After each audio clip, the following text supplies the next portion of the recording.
kuifundisha hiyo Qur'ani.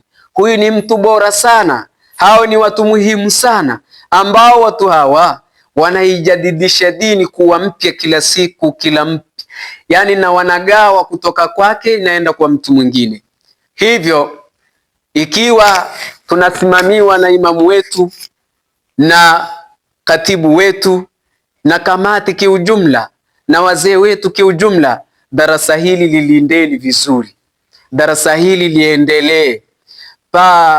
Pahali ambapo mkiona mmekwama, semeni. Tukiwa na uwezo na hilo jambo, tutasaidizana kadri ya Mwenyezi Mungu atakavyojalia.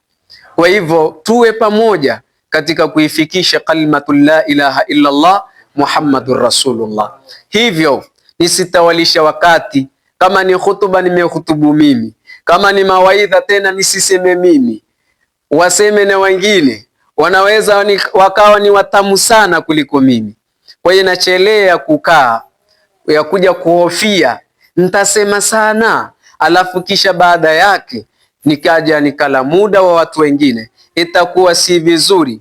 Ni vizuri, jambo lilokuwa bora ni kuachiana nafasi, kila moja alicho nacho akaweza kuacha Sumbawanga na watu wa Sumbawanga wakakitumia, ikawa ni kheri kwao na ikawa ni sababu kwao juu ya mafanikio katika kijiji chetu hii, sehemu yetu hii tukufu, ili kuweza kushikamana kwa pamoja kwa ajili ya Allah subhanahu wa ta'ala.